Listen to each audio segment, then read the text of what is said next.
Show de bola. Agora com os dois na tela, vou começar a apresentação pelo nosso amigo Júlio Vasconcelos, que né, esse evento de fato não teria a qualidade que ele está tendo se não fosse pela participação do Júlio e do time da Atlântico, que fez um trabalho incrível de apoio à curadoria desse evento. Júlio, sentimos sua falta. Você falou nas 2 primeiras semanas do evento, semana passada você não apareceu. Recebi algumas mensagens aqui, cadê o Júlio? Cadê o Júlio? Cadê o Júlio? Finalmente temos você de novo aqui no nosso evento. Bom, para quem não conheceu o Júlio, pessoal, o Júlio é hoje o fundador, managing partner e fundador da Atlântico, é um importante fundo de venture capital com foco em growth para a América Latina. Júlio também foi um dos fundadores da Canary, que é um fundo de venture capital para early stage de startups com foco no Brasil. E além disso, o Júlio tem uma trajetória muito bacana, foi um dos fundadores do Peixe Urbano, né, um dos empreendedores raiz nesse mercado de startups no Brasil, e também foi o primeiro brasileiro a trabalhar do Facebook no Brasil. Júlio, mais uma vez, prazer imenso ter você aqui no nosso evento. Consegue me ouvir? Tudo certo? Obrigado, Felipe. Obrigado de novo pelo convite. Eu acho que vocês deviam estar de saco cheio de mim. Aí eu não decidi tirar umas fériasinhas aí semana passada e agora estou de volta. É sempre bom te escutar. Está sempre convidado e não libera muito a sua agenda para a gente, porque senão a gente fica enchendo a agenda do evento só com toque teu, porque toda vez que a gente senta para conversar e escuta você, dá para tirar aí bons aprendizados. E do outro lado aqui, não menos importante, né? Talvez, como eu disse, uma das maiores atrações do evento, né? Que a gente estava com uma expectativa muito grande de receber esse cara aqui, que é, pessoal, sem dúvida, um dos maiores executivos. Eu ia dizer que é um dos maiores executivos brasileiros no Vale, mas não é só um dos maiores executivos brasileiros no Vale, nem nos Estados Unidos, mas é um dos maiores executivos brasileiros no mundo. Esse cara tem uma trajetória, uma carreira incrível. Hoje ele é vice-presidente de realidade virtual do Facebook, que comanda a equipe do Oculus, né, aquela divisão, aquele equipamento de realidade virtual que foi desenvolvido pela empresa de redes sociais.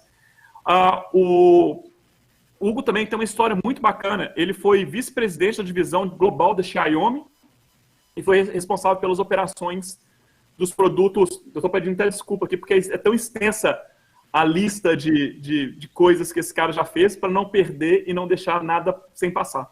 Então, ele foi responsável pelos produtos e operação da empresa em todos os mercados fora da China continental e desempenhou um papel muito importante no IPO recorde da companhia, que foi feito no valor de 54 bilhões de dólares na Bolsa de Hong Kong em 2018.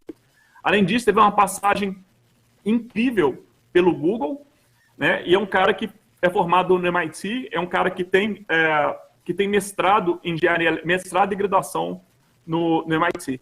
Então, por si só, acho que o currículo aqui já fala, é um cara que tem, eu mesmo já estava com ansiedade muito grande de escutar ele aqui no nosso evento, e eu espero que todos vocês aproveitem esse momento desse bate-papo que a gente vai ter agora entre o Júlio e o Hugo sobre a revolução da tecnologia e as plataformas do futuro. Hugo, consegue nos ouvir? Tudo bom? Tudo jóia, Felipe. Acho que você é o melhor RP que eu já conheci na minha vida. Foi fácil seguir o script. Hugo, muito obrigado mais uma vez por estar no nosso evento. Muito bonito teu boné. Opa. Tá contigo. O cabelo tá grande, tem que esconder, porque senão todo mundo vai assustar. Bem, obrigado aí, Felipe, pelo convite mais uma vez. Sempre ótimo estar aqui com o público da Start. Sempre um prazer. E hoje, acho que você falou que o Hugo aí é um convidado mais esperado, mais ilustre, acho que a gente tem hoje. Só não diria que é mais bonito do que eu, mas acho que a gente deve ter um bom bate-papo aí que vai ser bem legal para todo mundo. Só para dar um pouco de contexto, assim, eu conheço o Hugo há, sei lá, mais de 10 anos, se não mais ainda. A gente é amigo de longa data, eu acho que até naquela época lá atrás, quando ele estava no Google, eu estava também morando lá no Vale. Tinham poucos brasileiros lá naquela época, então todo mundo se conhecia, era muito próximo, né? Então foi bem legal a gente poder ver, acho que a evolução desse ecossistema juntos, assim como ele é hoje. E hoje eu também tenho, assim, um grande prazer também de ter ele como sócio. Ele é sócio do Atlântico, ele é um dos nossos venture partners, né? Então ele faz parte do nosso comitê de investimento, está super ativo. Então é sempre bom também ver gente como o Hugo voltando ao Brasil e América Latina e podendo apoiar, acho que essa nova geração de empreendedores que a gente tem visto. Mas em vez de eu ficar puxando o saco aqui só por meia hora, Vamos entrar logo para o assunto principal, né? Assim, eu acho que todo mundo sabe aqui que a ideia do tema de hoje é de falar um pouco das plataformas do futuro, né? Então vamos falar exatamente disso, e Hugo, eu queria assim, já passar a bola para você e falar um pouco assim, de como que você enxerga, eu diria assim, como que você viu a evolução das plataformas computacionais, né, até hoje, e também qual que é a sua visão da onde a gente vai. Valeu, Júlio. Bom, é um dos meus assuntos preferidos, é falar sobre plataformas computacionais, paradigmas computacionais. Eu gosto de, geralmente, começar essa conversa falando dos ciclos computacionais pelos quais o mundo passou nas últimas décadas. E, curiosamente, quando a gente olha a história da computação, começando nos anos 50, né, na década passada, no milênio passado, é bem claro que, mais ou menos aí, a cada 15 anos, o mundo passa por um salto de paradigma para o próximo ciclo, para a próxima era computacional. Eu vou falar um pouco sobre o que a meu ver, define cada era computacional. Então, se a gente vai lá para trás, muito antes da maioria de nós ter nascido, nos anos 50, quando começou a era dos mainframes, nessa época você tinha um computador que não tinha nem teclado e mouse, né? Você entrava dados usando um cartão perfurado. Os mainframes dos anos 50, 60, nos anos 70, vieram os mini computers, que eram mainframes bem mais modernizados. Nos anos 80, aí já é familiar para alguns de nós, os computadores de mesa, né, os desktop PCs, e aí apareceu o mouse, começou a aparecer o que a gente chama de interface gráfica do usuário, a GUI. Nos anos 90, a gente viu computadores se reduzindo a tamanhos nunca antes vistos, né? Os notebooks, os laptops notebooks. Nos anos 2000, na primeira década desse milênio, a gente viu um paradigma computacional na internet, né? Na web, né? HTML5, JavaScript. Você conseguia escrever um aplicativo, rodar em qualquer browser, em qualquer computador, né? Um paradigma computacional aí que não dependia de uma arquitetura única de processamento, por exemplo. E na década de 2010, né, a década que a gente já deixou para trás também, a gente entrou no paradigma computacional onde nós estamos agora, que é o paradigma computacional de smartphones e a economia de aplicações móveis, né, o Mobile App Economy. Esse atual ciclo computacional que nós estamos começou aí mais ou menos em 2010, né, quando você já tinha iPhone, Android, lojas de aplicativos, 3G, GPS, localização por Wi-Fi, todas essas componentes que tornam o aplicativo no seu celular hoje uma coisa tão poderosa. E nós já estamos em 2020, e se esse reloginho, né, a cada 15 anos a gente dá um salto computacional, se mantiver, daqui a 5 anos, lá para 2025, a gente vai dar o nosso próximo salto computacional. E eu tenho dedicado uma boa parte do meu tempo nos últimos 3 anos justamente a isso. Eu tive o privilégio e a sorte, eu diria, de fazer parte da equipe Android no Google justamente no final da era passada, antes da gente dar o salto para essa era atual de smartphones. Foi muito bacana fazer parte daquele ecossistema. Eu me juntei à equipe Android quando éramos 50 engenheiros e 10 milhões de usuários no mundo. E em 3 anos nós atingimos 1 bilhão de usuários, né? Então foi um crescimento fantástico. Então foi bacana fazer parte de uma equipe que ajudou a definir a era computacional atual. A próxima era é o que eu gosto de chamar da era pós-smartphone. Nós vamos literalmente abandonar esses computadores portáteis que a gente carrega no bolso hoje. E a gente vai dar... isso parece loucura, né? Parece ficção científica. Mas isso vai dar lugar a um paradigma completamente diferente, onde nós vamos usar óculos de realidade aumentada, né? Então, ao invés de ter essa tela pequenininha, retangular no bolso, o mundo físico vai se tornar a tela, as telas, né, que nós vamos usar para todo para todo aplicativo, para receber informações, para criar informação, etc. E é nisso que a gente está trabalhando agora. E todos os sistemas que a gente está construindo para a realidade virtual hoje são sistemas que vão evoluir para daqui a alguns anos se tornar o sistema de realidade aumentada que a gente usa. Então, imagina você, ao invés de usar um celular, você vai usar um óculos que te permite ver informação em qualquer lugar, como se tivesse um pôster no mundo real na sua parede, objetos virtuais, objetos reais na sua mesa, exceto que eles não vão ser reais, eles vão ser objetos virtuais e coisas desse tipo. Então a gente está trabalhando nisso. É um projeto fantástico que vai levar alguns anos, mas se der tudo certo, e eu imagino que isso vai acontecer, a gente vai deixar para trás o celular em alguns anos. Assim, realmente parece um negócio de ficção científica, né? Me lembra um pouco assim do Exterminador do Futuro, né? Você tem assim, quase que uma camada nova em cima do mundo com informação, dados e você conseguindo mesclar essas coisas. Então, super interessante. Mas assim, você falou que vocês estão trabalhando nisso agora. Assim, dá uma ideia pra gente, assim, quando é que a gente poderia esperar esse tipo de novo mundo? Realmente é lá por 2025? A gente deve começar a ver coisas antes disso? E até assim, pensando no que falta para chegar até lá, o que você acha que talvez são algumas das principais barreiras ainda que a gente vai ter que superar? Bom, cada um desses ciclos computacionais, né, dessas eras computacionais que eu descrevi, foi claramente marcada por algumas coisas importantes. Uma é um tipo de computador diferente.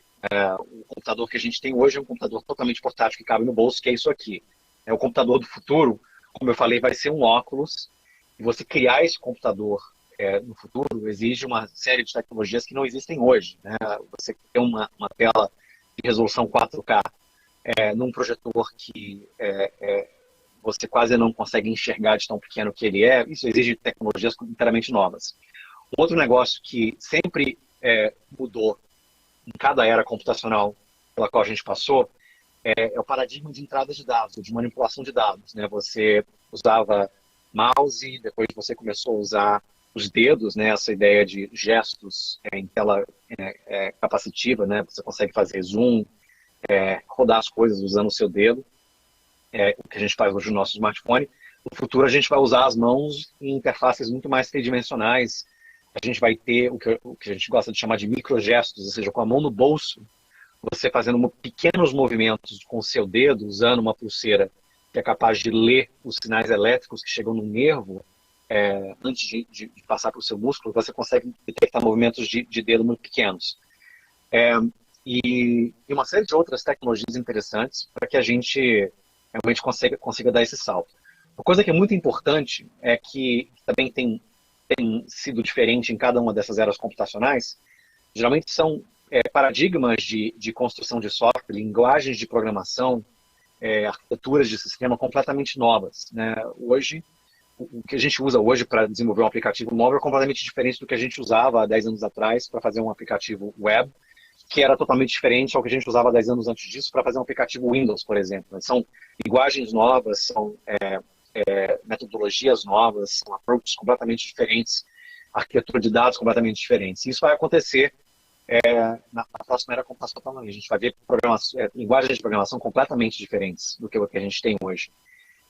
Então, uma coisa que é muito importante para que a gente entre nessa nova era computacional é ecossistemas de desenvolvedores, né, de pessoas que sejam ultra capacitadas para programar, que consigam aprender rapidamente esses sistemas de programação novos. E isso é uma das coisas que eu e o Júlio, a gente fala muito, né? A gente quer investir muito no talento que a gente tem no Brasil, no talento técnico, né? Engenheiro brasileiro, todo mundo sabe, é muito bom quando é bem treinado.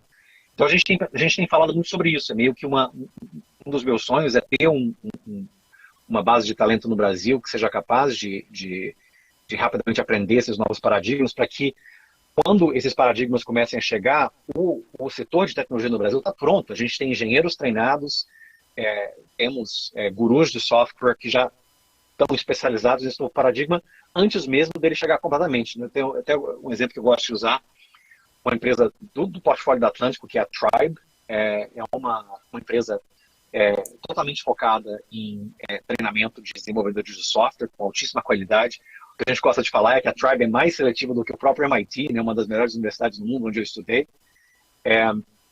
E a gente criou um modelo de negócio completamente diferente. Claro, a Tribe criou, a gente tem os ajudado, onde você só paga pelo curso depois que você conseguir um trabalho, né? Então, uma base de talento técnico é um dos fatores mais importantes, a gente acha, para o desenvolvimento do setor de tecnologia no Brasil, para conseguir tirar vantagem cedo desse paradigma computacional que vem aí nos próximos anos.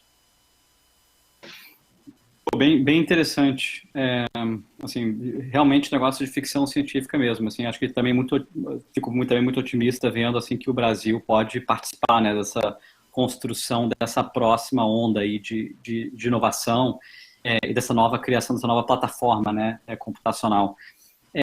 E até assim, talvez vamos falar dessas questões de plataforma computacional, que você falou há 10 anos atrás, você estava lá no Google, ali no centro do universo, né, quando o Android estava sendo criado, quando assim, de fato, essa era do smartphone estava começando e você estava ali no núcleo desse grupo que estava liderando, assim, realmente como pioneiros nessa área. E eu queria que você talvez pensasse um pouco, assim, o que você aprendeu naquela jornada da definição e da escala de uma nova plataforma computacional que você acha que se aplica agora para a criação dessa nova plataforma. E até você conseguir falar um pouco assim, quais foram alguns dos caminhos, né? A gente sabe que o Android, por exemplo, e o iOS da Apple tinham formatos e formas de crescer e de abordar o mercado diferentes. Eu queria saber o que você aprendeu lá atrás que você consegue trazer hoje e que a gente consegue usar para prever o que pode acontecer pela frente.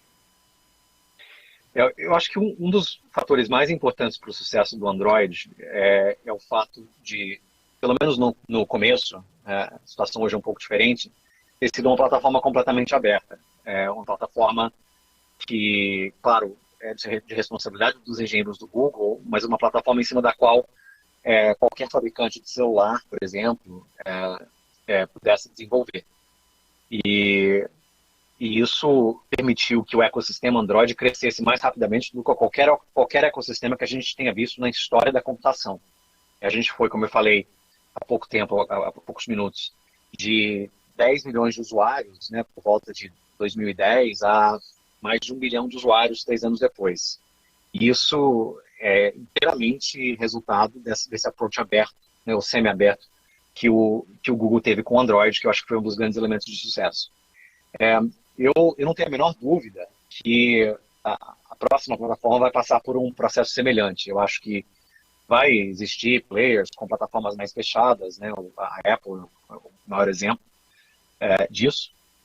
Mas o sucesso, na minha opinião, das plataformas que vão vencer essa próxima corrida vai ser muito função de quão abertas essas plataformas conseguem ser. E desenvolver uma plataforma aberta não é uma coisa fácil, né? Eu diria que a grande sacada do fundador do Android, né, o Andy Rubin, foi justamente ter criado um sistema que permitisse que a plataforma fosse aberta, ou seja, que outras pessoas conseguissem pegar o código, modificar o código, desenvolver em cima, estender o sistema, sem quebrar compatibilidade, né? Ou seja, sem fragmentar a plataforma de forma que o telefone X rodasse um aplicativo determinado bem e o telefone Y não rodasse bem aquele aplicativo, né? A gente teve experiências na década anterior com Java, por exemplo, que foi um ecossistema extremamente fragmentado. Então, eu acho que isso foi uma das grandes sacadas do Android, foi criar um modelo aberto, porém controlado, né? Porém com sistemas que mantivessem compatibilidade para que esse ecossistema conseguisse realmente ganhar escala e permitir que desenvolvedores escrevessem um aplicativo que rodaria em qualquer lugar. Eu acho que foi a grande sacada do Android, Júlio. Muito diferente do approach que a Apple fez, do approach que a Microsoft fez, do approach que a BlackBerry fez. E os resultados estão aí hoje para a gente ver. E também, assim, realmente uma coisa que era bem inovadora na época, assim, né? Você tentar montar uma plataforma que não era proprietária, não era fechada, era algo bem inusitado, né? E assim, é ótimo ver como que isso funcionou e como que também acho que serviu como exemplo, né, para outras iniciativas de plataformas ou iniciativas de forma geral abertas, né? Que acho que conseguem, de certa forma, alavancar o talento e a contribuição de uma população, uma comunidade muito maior, né? Então, sim, é super interessante isso. E também, assim, até pegando esse gancho, a própria Xiaomi, que você foi depois, você se mudou lá do belo Vale do Silício para morar lá em Pequim, né? Em Beijing, a gente até assim, se encontrou muitas vezes lá na China. Assim, ela também construiu, né, como base dela, né, foi com a plataforma Android, né? Então você consegue ver até como que o Android deixou empresas gigantes como a Xiaomi, e tem uma lista enorme de empresas parecidas, existirem, né? E eu queria também contar um pouco para a gente, assim, até de curiosidade mesmo, assim, como é que foi essa experiência de repente, sair dos Estados Unidos, se mudar para a China. Você foi tipo uma espécie de quase que CEO da operação global, né, da Xiaomi, né, tudo que era fora da China era sua responsabilidade. Mas conta um pouco, assim, qual que era o seu mandato lá, o que você fez, e conta um pouco assim, da experiência até cultural mesmo de trabalhar na China e depois entrar em países ali como na Índia, no sudeste da Ásia. Poxa, foi uma das experiências mais espetaculares da minha vida, provavelmente a experiência mais espetacular da minha vida até o momento, porque, em primeiro lugar, a China, né, no ano 2013, quando eu cheguei lá, estava começando a entrar com muita velocidade nessa onda de tecnologia, né? A China rapidamente se tornou o segundo Vale do Silício no mundo, e quando eu me mudei para Pequim, isso estava começando a ganhar uma velocidade incrível. Então, ver esse movimento de perto, né, sentir no dia a dia a diferença do trabalho no Vale do Silício, na Califórnia, o trabalho no equivalente ao Vale do Silício na China, em Pequim, em Shenzhen, em Xangai, em outras cidades, foi uma experiência absolutamente incrível. Culturalmente, são dois approaches bem diferentes, né? A forma como os empreendedores na China e no Vale do Silício, pelo menos naquele momento, trabalhavam. Eu cheguei em Pequim em outubro de 2013, uma empresa que tinha, sei lá, 300 e poucos empregados. Eu era, por muito tempo, continuei a ser o único empregado não chinês na companhia, né? Então foi um baque cultural gigantesco, né? Ter que aprender a conviver num ambiente onde por muito tempo eu não entendi o que as pessoas falavam, né? E tentar mover com muita velocidade assim mesmo. Então foi uma experiência incrível. O trabalho que a gente fez foi um trabalho de levar a empresa rapidamente, a Xiaomi, que na época era uma empresa exclusivamente chinesa, no mercado da China continental, como o Felipe falou antes, para outros mercados pelo mundo afora. A gente achava que o modelo de negócios que a Xiaomi tinha era um modelo absolutamente imbatível, super inovador, e completamente diferente de qualquer fabricante de smartphone na época. Era um modelo de negócio de vender smartphones de altíssimo gabarito, né, com uma configuração super avançada, com um processador rápido, memória, tela, essas coisas, por preços inacreditavelmente baixos. Isso funcionava, a conta fechava, porque a gente vendia direto para o cliente final. Ou seja, não tinha distribuidor no meio, não tinha varejista no meio, era a construção de uma relação direta com o cliente final. E a gente conseguiu trazer esse modelo de negócio com algumas modificações muito importantes para vários mercados. Eu passei uma parte do meu tempo, quando eu morava na Ásia, na China, e não estava na China, era na Índia e na Indonésia, foram dois grandes mercados onde eu passei bastante tempo, passei algum tempo no Brasil também. E o trabalho era de tentar replicar esse modelo, e deu super certo, felizmente, na maioria dos mercados. Não deu certo no Brasil, a gente pode falar sobre isso, mas, por exemplo, deu certo na Índia, que na época era o terceiro maior mercado de smartphones no mundo, hoje é o segundo, e a Xiaomi até hoje é de longe a primeira no mercado indiano, e isso tudo porque a gente acho que teve a receita correta para entrar no mercado.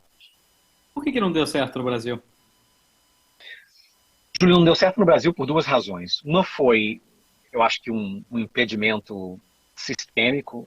Fazer negócio no Brasil, por qualquer aspecto, né, para uma empresa que fabrica hardware, é muito difícil, né? As regras do jogo são difíceis, e elas beneficiam os grandes. E pra você ter uma ideia, nos 18 meses que a gente teve no Brasil, as regras de conteúdo local, né, que são as regras de fabricação, você tem que fabricar localmente, tantos por cento do valor do seu hardware tem que ser fabricado localmente, etc. Mudaram 3 ou 4 vezes, não me lembro, né? E assim, mudaram radicalmente. Da água para o vinho, do vinho de volta para a água. E E a gente simplesmente não conseguia ter a agilidade necessária para fazer isso, porque, poxa, de um dia para o outro a gente tem que mudar o nosso plano completamente. Então, o impedimento sistêmico que ainda existe no Brasil, né, a razão pela qual, por exemplo, a gente não vende o óculos Quest no Brasil, né, o nosso aparelho de realidade virtual do Facebook, é porque não dá para fazer, não dá para vender no Brasil. Simplesmente chegaria no mercado a um preço tão absurdo que ninguém ia querer comprar e nós seríamos ridicularizados. E o segundo foi um erro estratégico, um erro nosso mesmo, da nossa equipe. A gente escolheu o produto errado para entrar no Brasil, a gente entrou com um produto muito barato, ao invés de entrar com um produto mais premium. Então foi um erro estratégico que, inclusive, aprendemos muito com esse erro e não fizemos esse erro em nenhum outro mercado posteriormente. Perfeito. Você teria, assim, se alguém te desse a caneta e falasse como é que você poderia abrir mais o Brasil para essa importação de inovação, assim, quais seriam uma ou duas coisas que você faria para tornar o nosso país mais competitivo, mais aberto? Então, eu acho que a primeira coisa que eu escolheria, Júlio, não seria tentar abrir o país a importações ou tentar facilitar a fabricação local, porque é muito complicado, tem muita burocracia, tem muito lobby, é muito, muito complicado.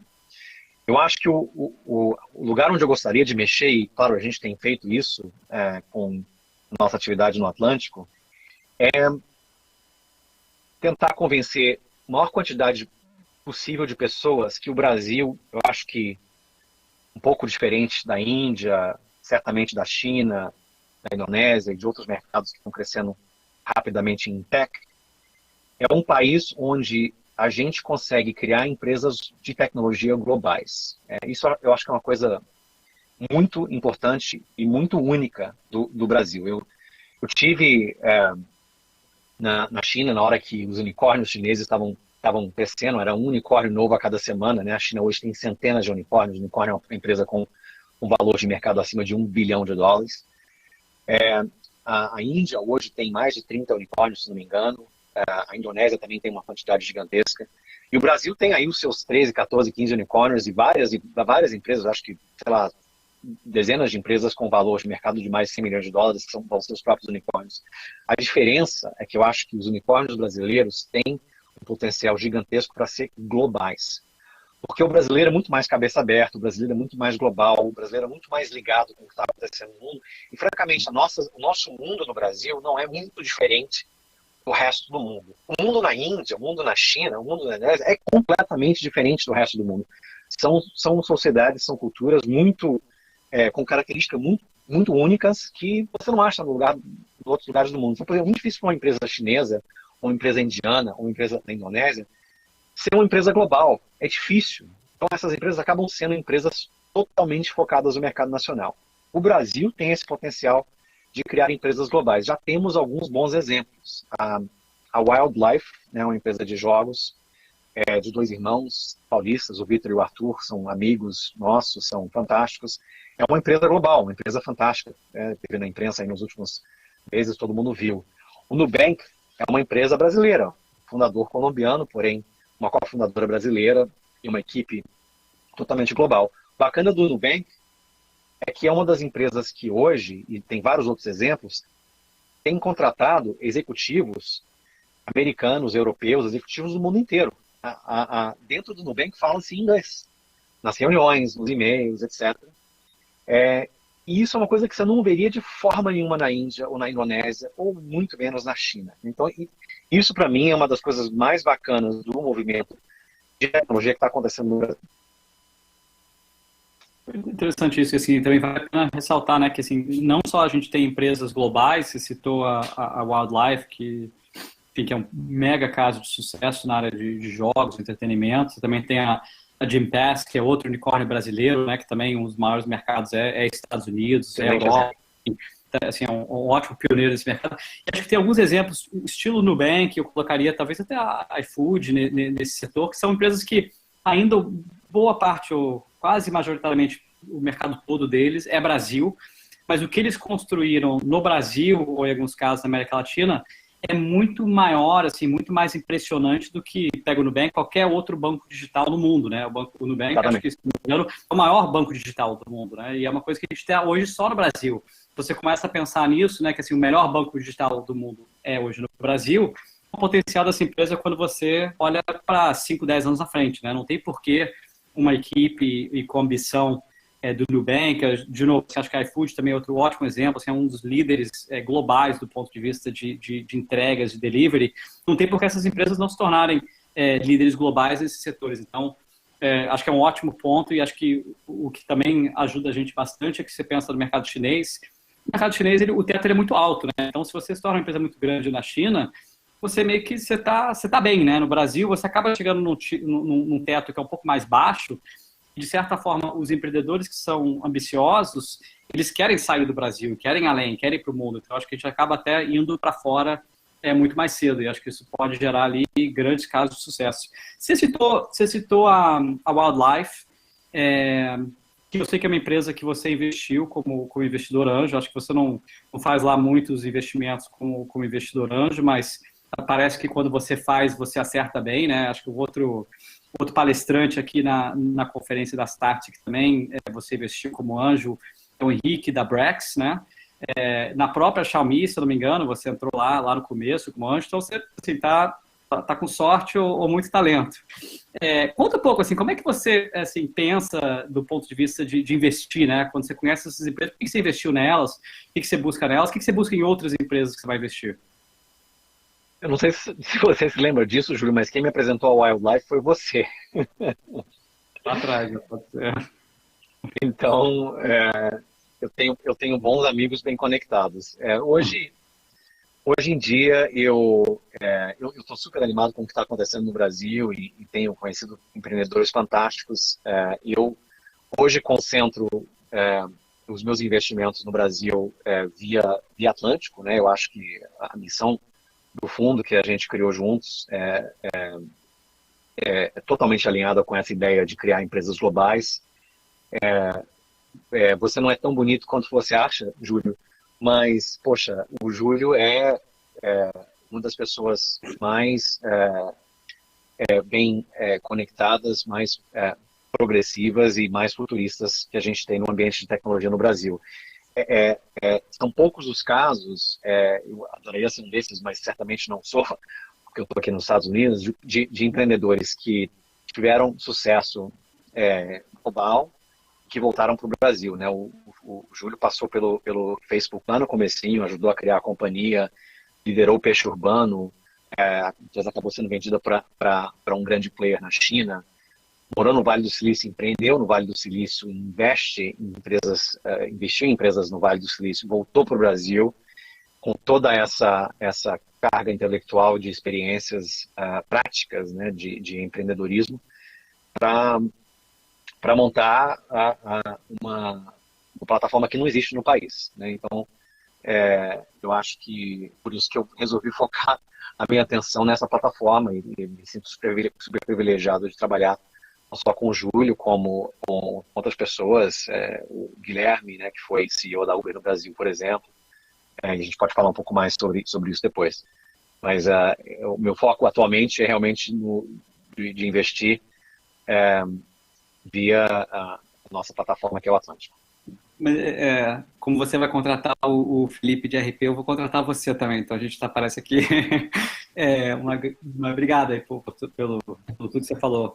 Mas assim, mas eu quero voltar para esse assunto, né? Assim, me conta um pouco assim, quando você já trabalhou lá com grandes, assim, alguns dos maiores empreendedores assim de todos os tempos, né? Você trabalhou muito próximo do Larry e do Sergey lá no Google, depois com o Lejun na Xiaomi. Você hoje trabalha muito perto do Mark Zuckerberg, então você interage com essas pessoas de forma que muito poucas pessoas já conseguiram interagir. Então, assim, quando você encontra um empreendedor que está lá, vamos voltar à história da Wildlife, né? 2 irmãos montando o primeiro joguinho, está dando certo. O que você busca naquele empreendedor? Assim, o que você acha que são aquelas características que você viu? Aqueles caras que montaram negócios gigantes, globais, até aqueles 2 irmãos numa garagem montando o seu primeiro jogo. Sim. O que grande parte dos empreendedores que a gente conhece, que tem sucesso, tem em comum, é que eles geralmente são um pouco loucos. E certamente no começo da missão, desde o começo da missão deles, né? O Vitor e o Arthur, por exemplo, a gente estava falando da Wildlife, há 7, 8 anos, quando eu os conheci, eles falavam de criar uma empresa que teria o sucesso que eles têm hoje, né? E a gente falava, mas gente, vocês estão aqui em São Paulo, são só vocês dois, vocês são malucos, vocês vai concorrer com Electronic Arts, com Blizzard, com Ubisoft, com Tencent, alguns dos quais na época já eram gigantes, né? E hoje você conversa com eles e você fala, pô, vocês continuam loucos, porque as coisas que eles falam hoje, né, a ambição que a empresa tem hoje, parece absurda, mas o que eles estão falando em construir hoje é provavelmente o que eles vão acabar construindo, né? Então, esses empreendedores, esses founders que a gente conhece, que geralmente vão longe, são meio loucos no começo. Então, para mim, isso é uma das principais características. Eu diria que todos os que eu conheci, com quem eu trabalhei próximo, desde o Larry e o Sergey, até o Andy Rubin dentro do Google, o Lei Jun na China e o Mark Zuckerberg no Facebook, todos eles no começo da carreira, especialmente, tinham um certo quê de loucura. O que eles queriam construir era quase que inimaginável. Pô, super, super legal isso. E eu sei que tem muita gente que está assistindo hoje e tem gente jovem que está pensando em começar uma carreira como empreendedor na área de tecnologia, e também tem gente que já está numa empresa, está pensando em mudar de carreira e seguir algo. Só para encerrar aqui com a nossa última pergunta, que conselho você daria para um jovem Hugo Barra saindo lá de Minas Gerais, indo morar nos Estados Unidos, querendo ter uma carreira tão, acho que, bem-sucedida como você teve? O que você diria para alguém que está querendo ser bem-sucedido nesse mundo de tecnologia? Olha, em primeiro lugar, eu diria que eu tive sorte, só para dar um exemplo, eu tive sorte de entrar no Google em 2008, porque isso foi 2 ou 3 anos antes do ciclo computacional de mobile, né, dos celulares, realmente começar a acelerar. Mas eu só consegui entrar no Google em 2008 porque eu já vinha há alguns anos trabalhando com muita convicção em aplicativos para celular, né, para simplificar. Ou seja, eu apostei a minha carreira numa tendência que, na minha opinião, era inevitável, mas que podia levar 10 anos para acontecer. Essa transição poderia ter levado mais tempo a acontecer. Então, para mim, uma das coisas muito importantes é você investir no próprio futuro. Ou seja, tenha convicção, né, depois de estudar, depois de conversar com pessoas que conhecem do assunto, para onde é que o mundo está indo. E faça uma aposta em si mesmo. Eu vou trabalhar hoje em dia em, sei lá, cloud gaming, porque eu acho que isso vai ser revolucionário daqui a alguns anos. Aprenda tudo que você pode aprender a respeito e invista a sua carreira nisso. Então, na minha opinião, ter a coragem, né, de apostar a sua carreira numa tendência futura e não numa tendência atual, para mim é muito importante. Em segundo lugar... Um segundo aí, só um segundinho. O que você diria que são algumas das tendências que você olharia como futuras tendências para poder apostar no futuro? Eu acho que, bom, pensando mais do ponto de vista de software, eu acho que as arquiteturas de aplicativos distribuídos, especialmente com a chegada do 5G, vai mudar totalmente o mundo de basicamente as linguagens e as arquiteturas que a gente conhece hoje. A forma como você vai construir um sistema que consegue operar com camadas diferentes, totalmente distribuídas, vai mudar muitas coisas. A gente está vendo uma tendência agora de GPUs em data centers começarem a ser usadas para aplicativos não só relacionados a treinamento de modelos de machine learning, né, que é o que se usa GPU hoje em data center. A gente está começando a ver aplicativos que usam GPU para funções em tempo real, né, geralmente funções gráficas, né? Então, por exemplo, eu estava falando de cloud gaming. Cloud gaming, para mim, é uma das tendências mais interessantes que existe hoje. A gente vê o Google com o Stadia, a Microsoft com o xCloud, a Amazon agora com o Luna, basicamente colocando jogos de PlayStation, ou jogos de Xbox, jogos de PC rodando no data center. Mas rodando num PC que está guardado no data center. Pensa na ideia de você rodar um jogo usando centenas de GPUs em paralelo num data center, por exemplo. Hoje isso é inviável financeiramente. Simplesmente, a conta simplesmente não fecha, mas daqui a 5 anos isso vai mudar bastante. Então, eu acho que se você investe em aprender isso hoje, você vai estar muito bem posicionado para ser um arquiteto de software sênior numa startup, ou até mesmo um fundador numa startup que vai tomar vantagem dessas novas arquiteturas de sistema, por exemplo. Mas isso vai levar alguns anos para acontecer. E poderia dar mais exemplos, mas esse, para mim, é um deles. É que você falou, tem que apostar no futuro, realmente, né?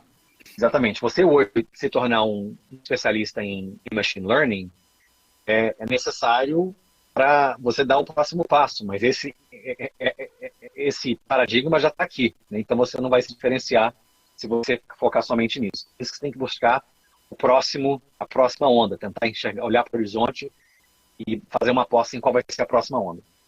Super legal, assim, ótimas dicas aí para o pessoal que está pensando o que fazer.